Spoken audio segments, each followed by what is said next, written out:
All right, so I was going to do the first video on the U.S. restaurant recession from wolfstreet.com, Richter. I think that's pronounced Richter. Whatever. Richter. And I got sidetracked on the housing thing, which is why I did that first video. But this kind of goes hand in hand. Again, we have these massive foreclosures happening all around me, and maybe around you. I didn't even check other parts of the country. I was blown away by what I found in my surrounding area. And that area I showed you is a couple, circular radius, probably a couple hundred, maybe not a couple hundred miles, but close, 100 and something miles in a radius. That's a lot of land, city, a little bit of country, you name it, on the water, not on the water, just massive foreclosures, auctions everywhere. This is not a healthy housing market, and prices are at an all-time high. This can only go down and down badly. But to go hand in hand with that, how does the restaurant industry look for people who go and eat out? I think you already know what the answer is going to be based on what I just told you in my last video about the foreclosures. If people are getting foreclosed on, there's a good chance they don't have extra money to go out to dinner like they used to. Is that a fair assessment? Fair hypotheses? So wolfstreet.com, Wolf Richter says, flat sales are now a welcome change, the new normal. National restaurant data and anecdotal evidence has been piling up. T. Vogel, a commenter on Wolf Street, put it this way. My wife and I make almost $30K more than the median family income in my town, Northern California, with no kids. Our rent just went up by $1,000 a month. Landlord is selling.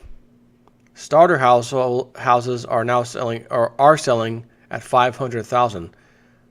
Notice he said starter houses. Starter houses is what I would consider my last house.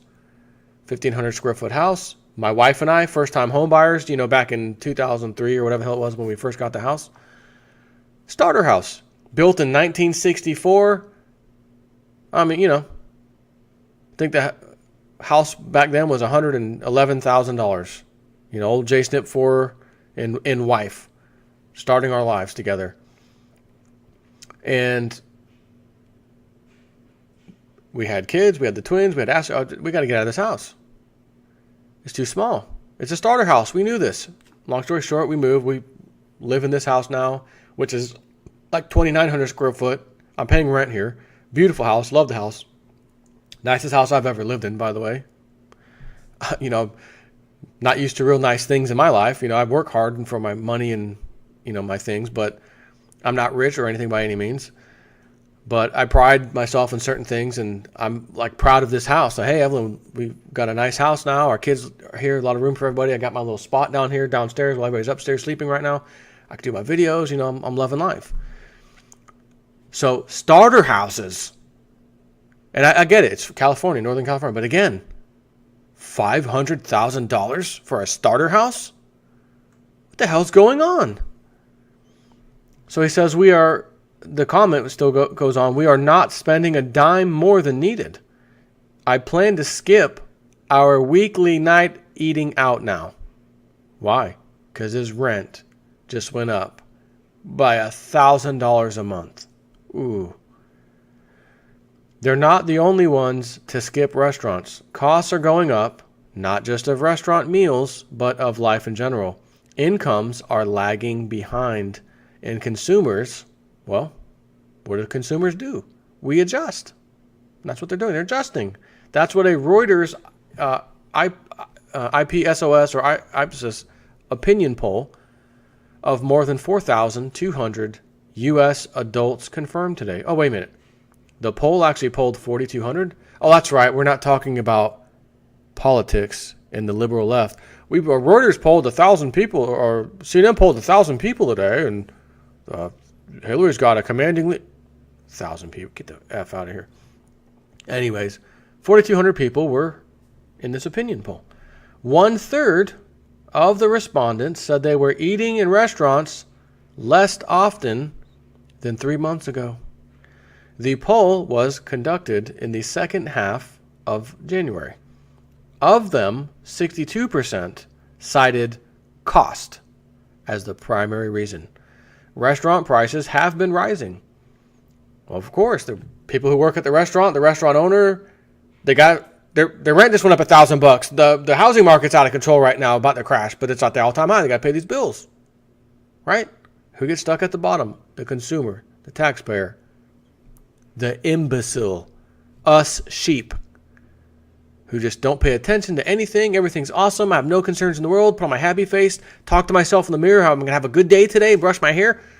Oh, not me. I'm not brushing this hair, but maybe you would. And don't give me any bad news. I just want to have a good day today.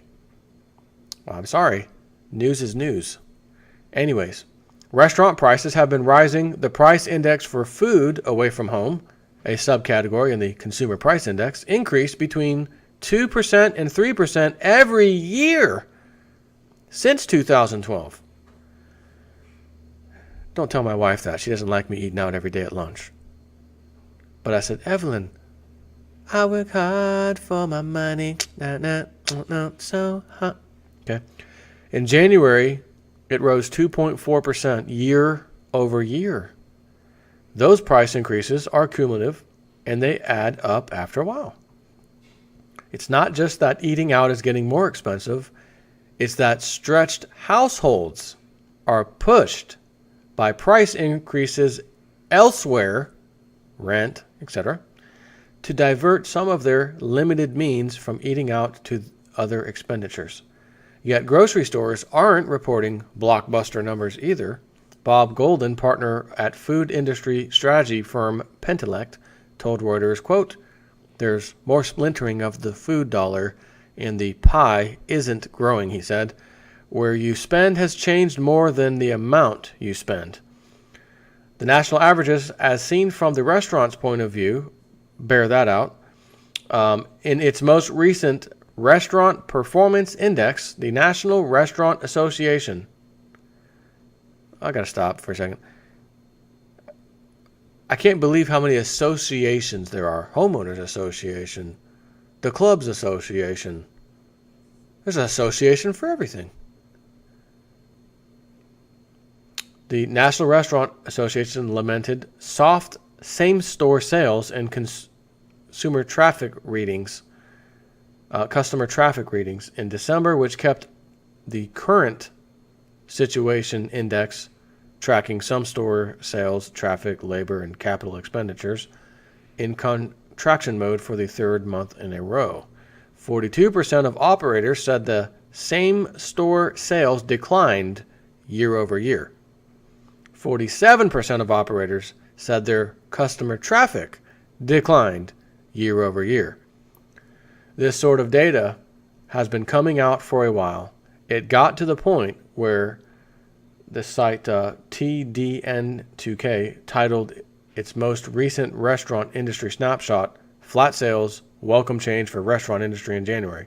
And more specifically, it said while same-store sales growth was flat, or 0%, in January, it represented a welcome break from the 10 consecutive months of negative sales growth experienced by the industry through the end of last year. These flat sales were a function of slightly higher per-person average spending and fewer people going to restaurants. Same-store traffic was down 2.5% monthly and 4.1% on a rolling 3-month basis. As the report put it, although still negative, this was the best month for the industry since last May. And that sucks. Okay? On a 2-year basis, same-store sales were down 0.8% from January of 2015. There were some winners in January with growing same-store sales: upscale, casual, family dining, and quick service. Casual dining was able to achieve flat results in January. So again, zero, no growth. Hallelujah, thus breaking a 13-month streak in a 13 months in a row of falling same-store sales. And there were some losers with same-store sales declines, according to the TDN2K report: fine dining and fast casual. You get the idea. It's been so tough out there for restaurants that any sort of flat spot or even a smaller downtick in the averages is welcome news for the industry. And it looks like it's becoming a structural feature of the U.S. economy, though not nearly as bad as the downward spiral of brick and mortar retail, which is another sad story.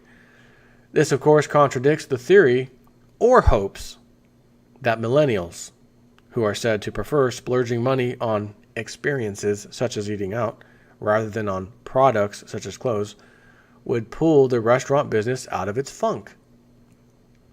That said, you wouldn't necessarily know this by walking around San Francisco. Yelp lists nearly 8,000 eating establishments in the city, many of them recent creations, including 500 cafes and 3,000 delis.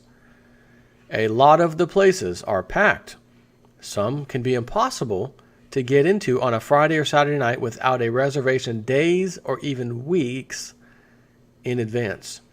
Others are nearly impossible to get into no matter when or what. But then other restaurants, not the San Fran ones, are nearly empty. There has been a slew of recent restaurant closures amid talk of a big shakeout, including something called the Mid-Market Massacre in an area around around Market Street, where restaurant after restaurant closes, done in by exorbitant rents, not enough traffic, too much competition, a finicky public that might have lost interest, and insufficient sales. So yes, it's tough out there, even in San Francisco, in what must be one of the toughest businesses on earth. This is why a real estate insider thinks the era of aspirational pricing is over. And he has a link that he links to also from his own site, Wolf Street. Luxury home listings overpriced by a third? ? When a real estate insider thinks the era of aspirational pricing is over. Not when, why he does. Luxury real estate got battered in 2016. Again, I'm not even going to read this article because I've already told you about real estate. If you are one of the people out there, when this crap all goes down and housing with it, that happens to not really be affected, and you have your job, everything's the same, you're happy, life's good for you, even though you hear old Jason at 4 and other people talking about it on YouTube and they show you what's happening elsewhere and you understand, thank God it's not me. You are going to have buying opportunities from all those who are affected of a lifetime. There are going to be all kinds of things for sale. And one of the things that I hope comes for sale is a real nice double-seater or two-place ultralight aircraft. Just in the time when I get my house, I got my property, and I'm thinking I want to go look for one. I want to go to Craigslist. I want to go online and say, didn't listen, advertisements. Did not listen to the people on YouTube like Jason at 4. Blew my money, believed in what the government said, believed in what the mainstream media said, and now I must sell my love of my life, aircraft such and such. Make me an offer. How long has it been listed? Oh, it's been listed on there for a while. Let me give him a call. Hey, listen, my name's Jason at 4. That Jason at 4? Yeah, that one. The one who's been trying to wake people like you up for a long time. And now I'm going to do you a favor because no one else is in the aircraft industry market right now for ultralights, by the way. They're worried about putting food on the table. But I, assuming I am not affected, would like to make an offer on this aircraft. And while I could rake you over the coals and break one off in you, I'm not that kind of guy. So I'd still like to make you a fair offer. But I'm not going to get crazy because there's some other stuff out there that's way cheaper that I could go buy today. But I want what you have. And I see you're hurting, you need some cash, I want to make you a deal. By the way, do you want that in precious metal or do you want it in cash? It's your call.